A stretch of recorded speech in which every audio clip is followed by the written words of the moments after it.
Last week, we talked about Justin Trudeau's Liberal government being in danger after the dramatic breakup with the NDP. If you missed the juicy story, make sure you catch up with last week's video. As of now, roughly 68% of Canadians want Trudeau to step down before the next election. This widespread dissatisfaction is increasing the likelihood of the Conservatives winning their next election as they continue to lead in national polling. If the Conservatives wins their next election, it could significantly reshape Canada's housing market. So it is very important for you to understand the potential changes because they may affect your decision to buy or sell.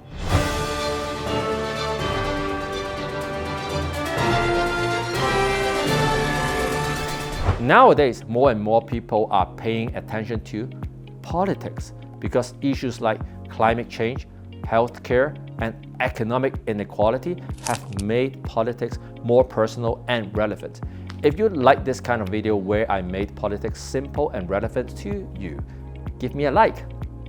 The Liberals and Conservatives have significantly different philosophies on housing.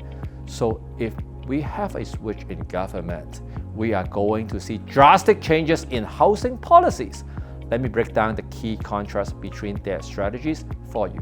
Number one, government intervention versus market solutions. Justin Trudeau's Liberal believe in hands-on approach. They believe that if the government does not step in, the housing crisis will only get worse. So they have been pouring billions of dollars into building affordable homes and offering programs to help those struggling to find a place to live. For example, they have rolled out the National Housing Strategies, which aims to create affordable housing for lower-income people. They have also introduced programs like the First-Time Home Buyer Incentive, which help new buyers with down payment. The idea is to give direct support and making housing more affordable for everyone. On the other hand, the Conservatives, led by Pierre Poilievre, think the government might be part of the problem. Their philosophy is that if you give the private sector more freedom, housing issues will sort themselves out over time. They believe in reducing government regulations like zoning laws and taxes, things that slow down construction. Rather than funding affordable housing projects directly, the Conservatives would focus on creating incentives for developers to build more homes. So they would likely scale back government-funded housing projects, preferring the market to drive the solution. For them, less government involvement and fewer regulations could open the door for more development, which they believe will lower housing costs in the long run. Number two, renters versus homeowners. The Liberals focus heavily on protecting renters. They have pushed for rent control and eviction protections. Remember, I was looking for a member of parliament to support my petition for automatic eviction when tenants do not pay rent. My friends connected me to a few MPs that they personally know. Sadly, none of them is willing to support something that does not align with the current government's philosophy. Instead of focusing on renters, the Conservatives lean more towards home ownership. They focus on reducing barriers like mortgage stress tests and taxation that might prevent people from entering the housing market.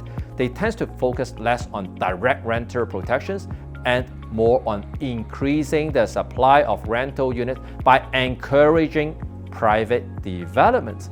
Their philosophy is that by reducing regulatory barriers and increasing overall supply of homes, rent will stabilize or decrease over time. They generally favor policies that give landlords more flexibility rather than imposing caps or restrictions. So these are the major contrasts between the two approaches to tackle our housing crisis. A Liberal government would result in a more direct government involvement in housing affordability and renter protections, while a Conservative government would focus on reducing barriers for private developers and promoting home ownership. Would you prefer the government to step in with more support for renters and affordable housing, Or would you rather see the market take the lead with fewer regulations and more home ownership opportunities? I hope this video gave you an informative breakdown of what a conservative win could mean for our housing market, and I encourage you to cast your vote when the time comes.